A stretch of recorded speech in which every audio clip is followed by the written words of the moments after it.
또 이어서 읽어볼까요? 우리 3장에서 이제 3장은 그 다윗의 족보죠. 다윗의 형제들도 그 다윗이 낳은 아들들 쭉 나오고 다윗의 아들들이 9절까지 나왔다면 이제 10절부터는 솔로몬부터 이제 솔로몬으로 이어지는 솔로몬부터 시작되는 나머지 또 계보를 읽었는데 17절까지는 우리가 좀 많이 봤던 이름들이죠. 대다수 왕의 이름이니까요. 다 아는데 18절부터는 뭐 이 수룹바벨을 빼면 알지도 못하고 뭐 별로 중요하지도 않아요. 그런데 왜 이렇게 기록을 하냐면 이 기록의 목적은 다윗의 계보가 아직 끝나지 않았다라고 기록하는 거예요. 다윗 왕조는 끝나지 않았다. 이 바벨론으로 사로잡혀간 여호야긴도 다시 회복을 하죠. 나라는 없어도 왕권을 회복한단 말이에요. 그것은 아직 다윗의 왕권은 끝나지 않았다. 그리고 장차 다윗의 계보에서 태어나실 메시아를 통해서 하나님이 다윗에게 주신 약속이 성취될 것이다. 이런 소망을 가지고 있는 거거든요. 그 소망을 품은 족보가 바로 여기 기록된 거예요. 그래서 우리는 잘 모르는 사람들이어도 이런 자손들이 계속해서 태어나고 그 왕권을 이어가서 결국 이 다윗의 계보 안에서 스룹바벨이라는 메시아의 표상이 되었던 인물도 태어나고, 그리고 나중에는 다윗을 모델로 삼은 그리스도로 예수님도 이제 태어나게 되는 것입니다. 4장으로 넘어가면 유다의 다른 아들들이에요. 앞에서도 유다의 자손들이 많이 나왔는데 이것은 그 앞에서 이제 누락됐던 다른 자손들에 대한 추가 설명이라고 할 수 있습니다. 자, 그런데 이제 그 생각해 보면 이 족보가 어디에서부터 시작되는 거냐면 2장부터 시작되거든요. 2장 1절에서 야곱의 아들들 12아들 이름이 쭉 나오고 바로 시작되는 게 야곱이에요. 그 유다의 자손이에요. 유다의 12아들 중에 유다가 제일 먼저 기록되기도 했지만 또 제일 길게 기록되고 있죠. 다른 아들은 레위 지파 빼고는 굉장히 다 짧아요. 자, 그래서 이 족보는 그렇게 중요한 지파를 중요도에 따라서 기록한 것이다. 그렇게 생각하면 되겠고, 또 한편으로 우리가 생각해야 되는 것은 원래 야곱의 아들 장자는 르우벤인데 장자권을 뺏겼죠. 이 장자권을 빼앗긴 이야기는 이제 5장에도 나옵니다. 원래는 르우벤이 장자였는데 아버지의 침상을 더럽혔기 때문에 장자의 명분이 넘어갔다, 동생들에게. 그런데 생각을 해보면 창세기에서부터 계속 그래요. 아브라함의 아들이 둘이 있죠. 아브라함의 아들 이삭인데 이삭보다 앞서 이스마엘이 있어요. 근데 이스마엘은 약속의 아들이 아니었죠. 아브라함과 사라가 자기 힘으로 우리가 애를 못 낳게 되기 전에 사라는 나는 틀렸으니 첩이라도 들여서 당신도 이렇게 생산 능력이 떨어지기 전에 아들을 얻자. 그래서 자기들이 계획해서 얻은 아들이에요. 하나님이 주신 아들이 아니고. 그러니까는 계보를 잊지 못하죠. 장자지만 장자권을 갖지 못해요. 이삭의 아들도 마찬가지죠. 이삭의 아들 에서가 첫째고 둘째가 야곱인데 에서는 장자권을 잊지 못해요. 에서는 에돔으로 떠나게 되죠. 야곱의 아들도 마찬가지죠. 12아들이 있는데 장자는 르우벤인데 장자권을 잊지 못해요. 둘째는 누구예요? 둘째는 시므온이고 셋째는 레위인데 둘째 셋째도 다 잊지 못해요. 왜냐하면 이 둘째와 셋째는 이 세겜에서 하몰의 족속을 몰살시켜버렸어요. 살인자들이에요. 죄가 너무 커서. 첫째는 아버지의 첩을 넘봤기 때문에 그런 죄를 음란한 죄를 지었고, 둘째와 셋째는 살인죄를 저질렀기 때문에, 살인죄라고 하는 것은 그 당시 법은 동태복수법이에요. 누가 내 눈을 때렸으면 나도 눈을 때려야 되거든요. 눈도 때리고 코도 때리면 위법입니다. 그런데 이 레위와 시므온이 그 마을 사람들을 다 죽여버렸거든요. 그래서 살인죄를 저질렀기 때문에 자격을 잃고 이 유다에게로 넘어가죠. 그래서 유다가 형제들을 이끌게 돼요. 자, 그런데 장자권을 잇는 것은 요셉이다라고 이야기를 합니다. 이것은 무슨 뜻이냐면 야곱의 12아들들이 한 아들이 한 지파가 되잖아요. 그런데 요셉의 아들만 두 지파가 돼요. 요셉의 아들 둘이. 요셉의 아들은 므낫세와 에브라임이죠. 므낫세와 에브라임이 두 지파를 이루게 돼요. 그래서 요셉은 두 몫을 받은 거예요. 다른 형제들은 다 한 몫이잖아요. 자기 하나가 한 지파인데 요셉의 아들만 요셉만 자기 두 아들이 두 지파를 얻게 돼요. 그래서 이것을 이 사건을 표현하는 것이 요셉이 야곱의 장자권을 이었다라고 하는 거예요. 그런데 그렇다고 해서 요셉이 이 이스라엘의 정통 계보를 잇지는 못해요. 왜냐하면 므낫세와 에브라임은 어디 지파예요? 북쪽 지파예요. 북쪽에서 우상 숭배한 나라의 지파입니다. 그래서 이 요셉의 아들이 두 몫을 얻고 요셉이 장자권을 얻는 것 같지만 그 장자권도 결국은 박탈된다는 이야기예요. 왜냐하면 그 자손들이 우상을 섬겼기 때문이죠. 처음부터 그랬죠. 아브라함의 장자 혹은 이삭의 장자, 야곱의 장자권을 박탈당한 이유는 뭐예요? 죄 때문에 그래요. 결국은 요셉의 두 아들도 장자권을 받았지만 요셉이 장자권을 받고 그 두 아들이 두 지파를 이루게 됐지만 결국 이 두 지파는 북이스라엘에서 우상을 섬기다가 버려지게 되는 거예요. 그래서 결국은 야곱에 있어서 장자권이라고 하는 것은 처음에 르우벤이 가진 것이었지만 요셉에게 이양되었지만 유다로 이어지게 되는 거예요. 자, 그 이야기는 이제 나중에 나오겠습니다. 자, 그래서 그렇게 아브라함부터 그렇게 이어지는 장자가 장자권을 획득하지 못하는 이야기가 성경에 계속 나오는데 이게 왜 중요할까요? 이스라엘이 모든 민족 중에 하나님의 장자 민족이었거든요. 하나님이 아브라함을 부르실 때 내가 아브라함을 택하고 아브라함의 자손들로 내 민족을 삼아서 니네를 구원할게 이런 말씀을 하지 않으세요. 아브라함의 자손을 이스라엘을 통해서 열방을 구원한다는 이야기를 하세요.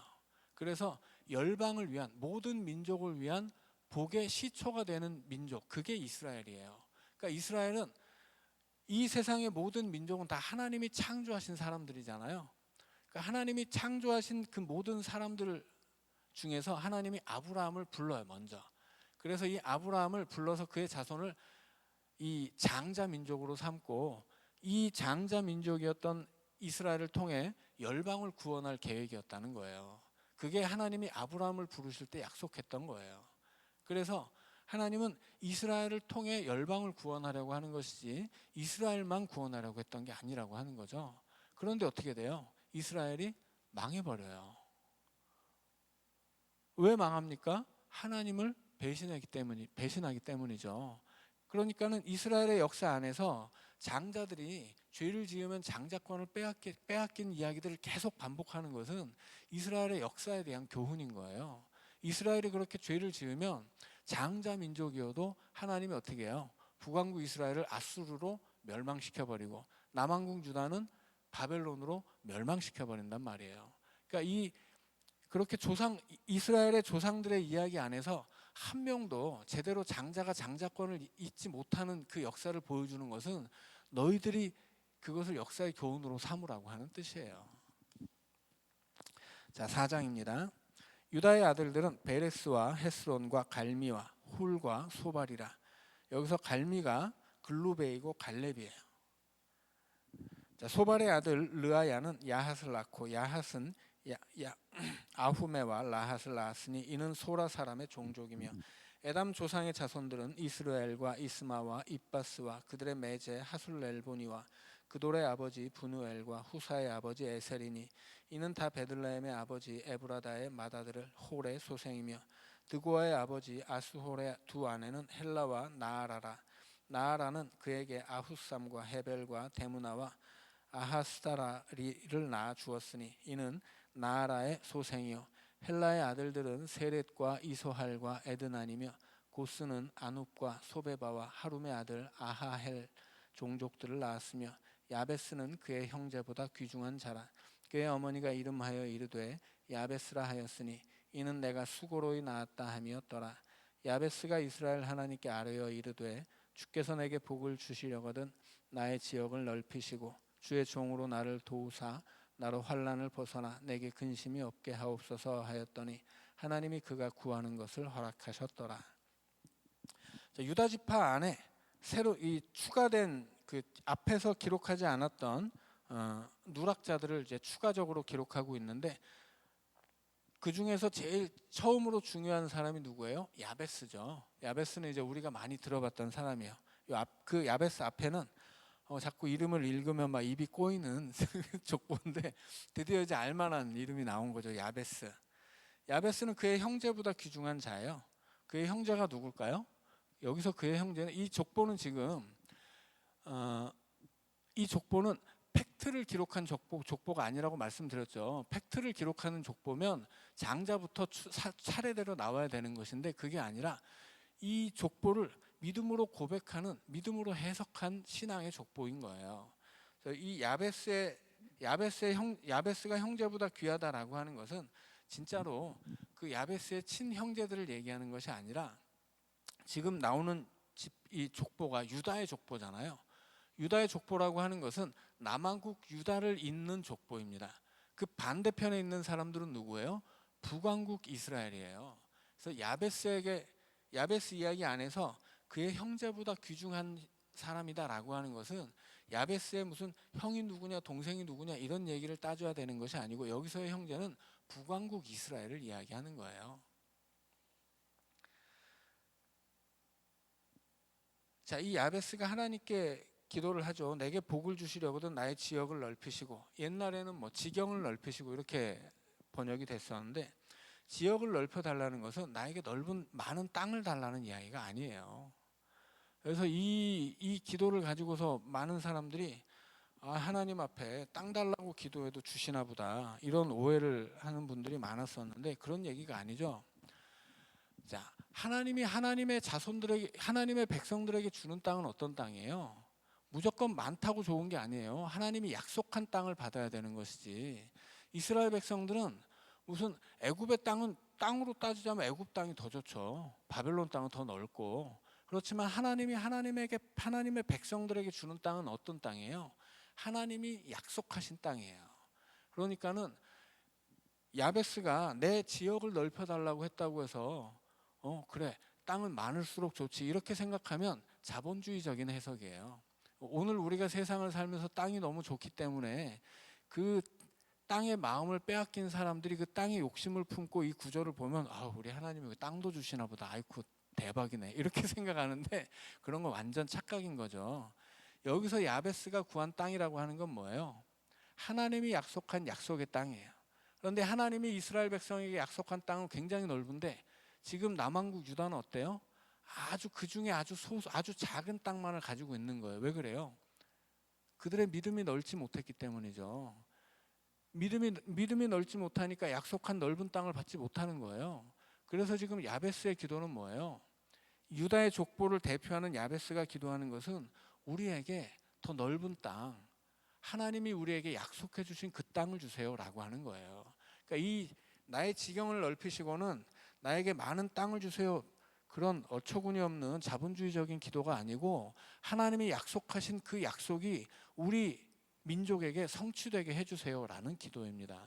그러니까 이것을 부동산에 관련된 기도로 보시면 너무 이제 심각한 오해다라고 하는 것이죠. 자, 그런데 하나님이 그가 구하는 것을 허락하시죠. 결국 하나님의 약속을 구하는 자에게 하나님은 그 약속을 성취시켜 주신다고 하는 거예요.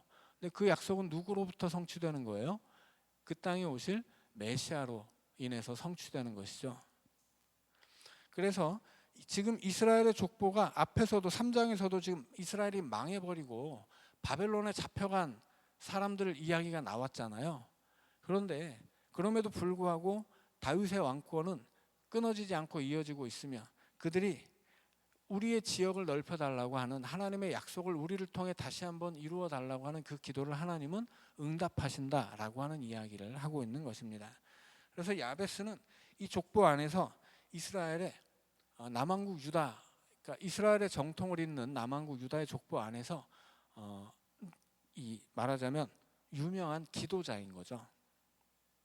자, 그리고 이제 또 다른 족보가 나오는데 11절부터 처음 이야기되는 사람들 누구냐면 온니엘, 이 사람은 이스라엘 최초의 사사예요.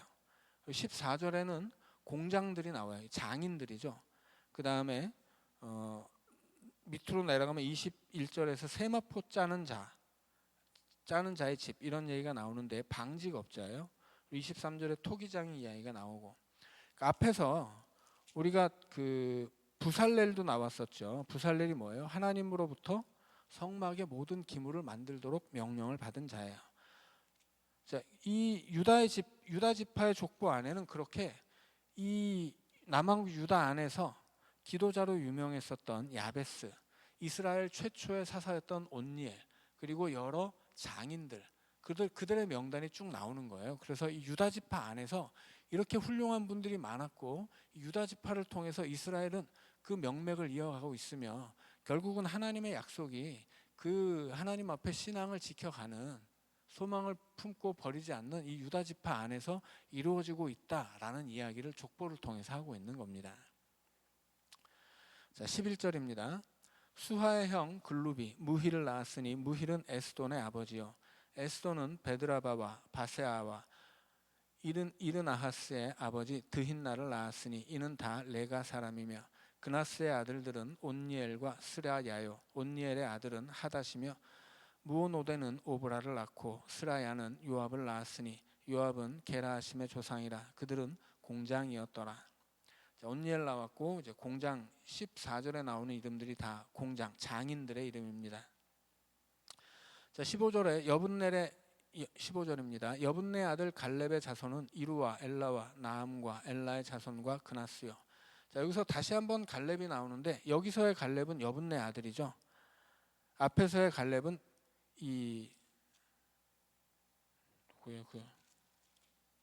헤스론의 아들입니다. 그래서 앞에 나온 헤스론의 갈렙과 뒤에 나온 여분네 아들 갈렙은 다르다라고 하는 것입니다. 16절입니다.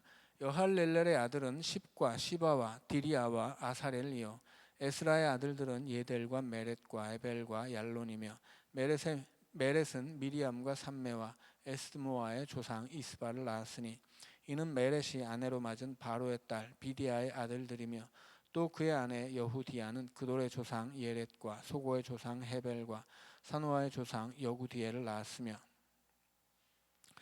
나함의 누이인 호디아의 아내의 아들들은 가미 사람 그일라의 아버지와 마아가 사람 에스드모아며 시몬의 아들들은 암논과 린나와 벤하난과 딜로니오 이시의 아들들은 소헷과 벤소헷이더라. 유다의 아들 셀라의 자손은 레가의 아버지 에르와 마레사의 아버지 라아다와 세마포 짜는 자의 집 곧 아스베야의 집 종족과 또 요김과 고세바 사람들과 요아스와 모압을 다스리던 사랍과 야스빈의 해민이 이는 다 옛 기록에 의존한 것이라. 이 모든 사람은 토기장이가 되어 수풀과 산울 가운데에 거주하는 자로서 거기서 왕과 함께 거주하면서 왕의 일을 하였더라. 자, 24절부터는 시므온 자손의 이야기입니다. 자, 시므온은 창세기에서 저주를 받았죠. 아까 말씀드렸듯이 레위와 함께 그 세겜 사람들, 한 마을 사람들을 다 죽였기 때문이에요. 그래서 시므온은 저주를 받습니다. 자, 24절입니다. 시므온의 아들들은 느무엘과 야민과 야립과 세랴와 사울이요 사울의 아들은 살룸이요 그의 아들은 밉삼이요 그의 아들은 미스마요 미스마의 아들은 함무엘이요 그의 아들은 삭굴이요 그의 아들은 시므이라. 시므이에게는 아들 16과 딸 6이 있으나 그의 형제에게는 자녀가 몇이 못 되니 그들의 온 종족이 유다 자손처럼 번성하지 못하였더라. 자, 이 땅을 나눌 때도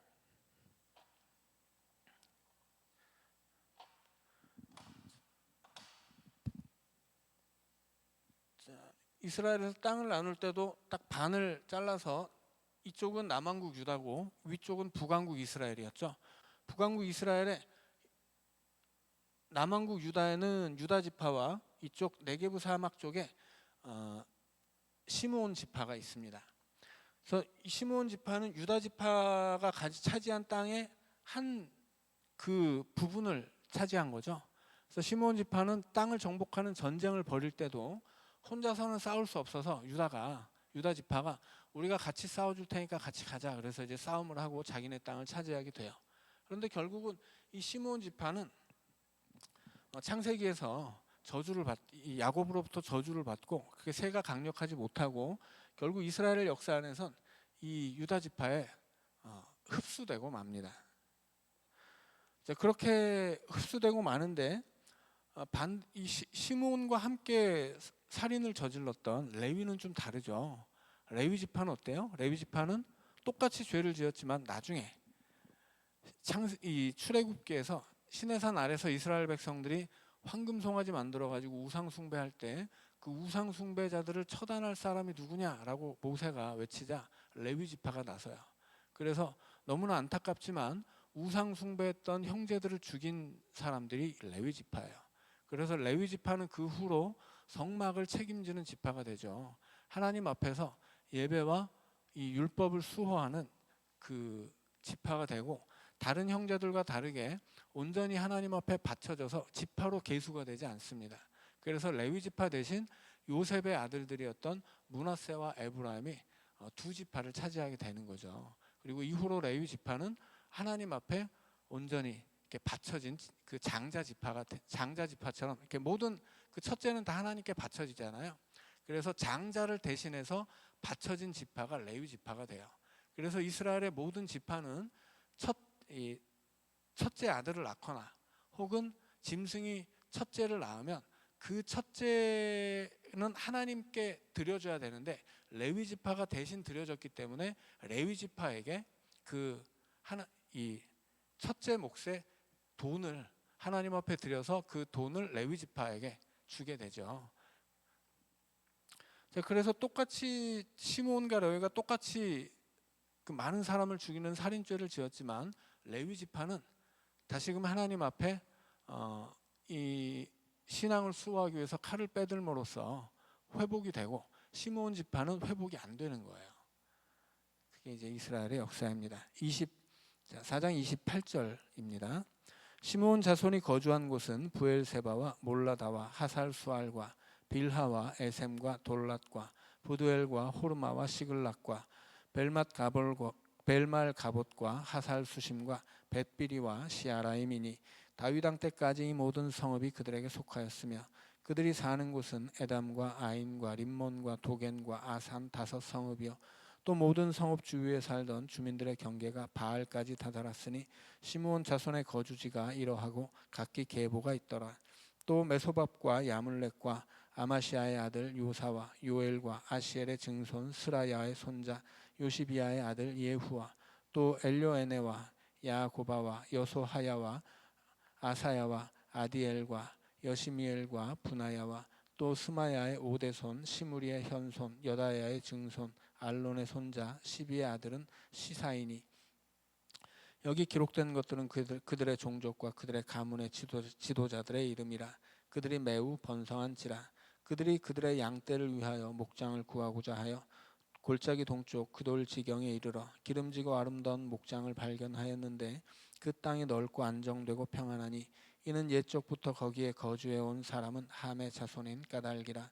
이 명단에 기록된 사람들이 유다 왕 히스기야 때에 가서 그들의 장막을 쳐서 무찌르고 거기에 있는 모우님 사람을 쳐서 진멸하고 대신하여 오늘까지 거기에 살고 있으니 이는 그들의 양떼를 먹일 목장이 거기에 있으며 또 시므온 자손 중에 500명이 이시의 아들 블라디아와 느아리아와 르바야와 우시엘을 두목으로 삼고 세일산으로 가서 피신하여 살아남은 아말렉 사람을 치고 오늘까지 거기에 거주하고 있더라.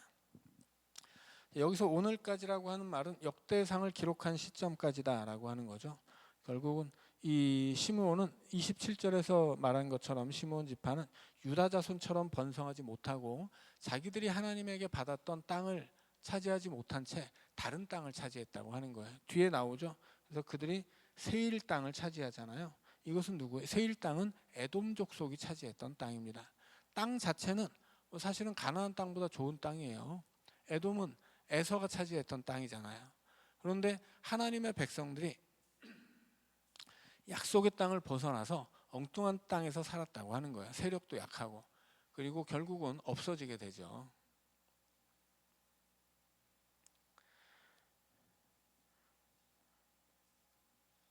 자, 그래서 시므온까지 읽고 자, 우리 5장 르우벤 자손 이야기까지 읽으면 되겠습니다. 자, 5장 1절입니다.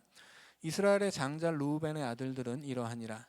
르우벤은 장자라도 그의 아버지의 침상을 더럽혔으므로 장자의 명분이 이스라엘의 아들 요셉의 자손에게로 돌아가서 족보에 장자의 명분대로 기록되지 못하였느니라. 유다는 형제보다 뛰어나고 주권자가 유다에게서 났으나 장자의 명분은 요셉에게 있으니라. 자, 말씀드렸죠. 장자의 명분이 요셉에게 있다는 말은 요셉의 아들이 두 지파를 차지해서 두 몫을 가졌기 때문에 처음에는 요셉에게 그 장자권이 넘어갔어요. 그런데 요셉의 자손들은 어때요? 북왕국 이스라엘 쪽에서 우상 숭배하다 버림을 받습니다. 그래서 이스라엘의 민족 역사에서 보자면 르우벤의 장자권은 요셉에게 갔다가 다시 유다에게 가서 2절이 주권자가 유다에게서 났다라고 이야기하는 것입니다. 자, 3절입니다. 이스라엘의 장자 르우벤의 아들들은 한옥과 발루와 헤스론과 갈미요. 요엘의 아들은 스마야요. 그의 아들은 고기요. 그의 아들은 시므이요. 그의 아들은 미가요. 그의 아들은 르아야요. 그의 아들은 바알이요. 그의 아들은 부에라이니 그는 르우벤 자손의 지도자로서 아수르 왕 디글랏 빌레셀에게 사로잡힌 자라.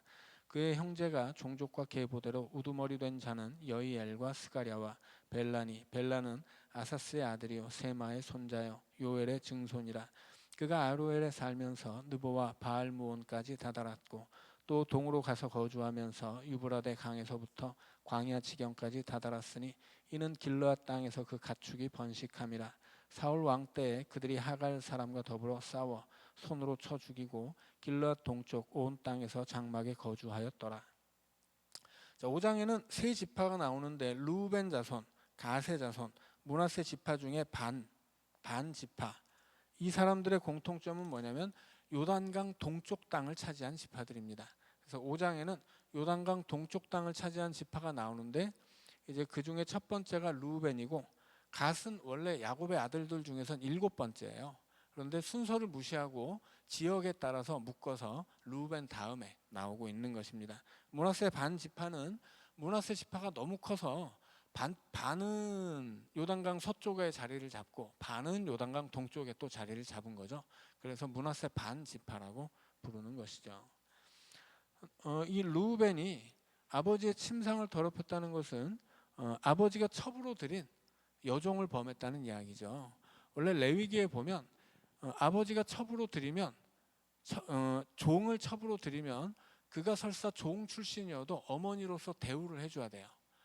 그런데 이 르우벤이라고 하는 사람은 그거를 이제 그 출신이 종이었기 때문에 그냥 하녀로 본 거죠. 그래서 이스라엘 역사 안에서 하나님의 법은 설사 종이었어도 부인으로 들이면 부인으로서 대접을 받아야 되고 자녀들에게는 어머니로서 최소한의 권위가 있어야 된다라고 하는 것이었습니다. 그런데 이것을 이제 무시하는 거죠, 르우벤이. 결국 르우벤은 장자지만 장자권을 빼앗기게 됩니다. 자, 오늘은 여기까지 읽고 마치도록 하겠습니다. 기도하고 마치죠. 사랑의 하나님, 이스라엘의 역사 속에서 우리도 교훈을 얻게 하시고 그 역사 속에서 역사하신 하나님의 뜻이 어떤 것인지 깨달아 우리의 인생 속에서 그 하나님의 뜻을 붙잡고 살아갈 수 있도록 우리를 지혜롭게 하여 주옵소서. 우리 주 예수님 이름으로 감사하며 기도하옵나이다. 아멘.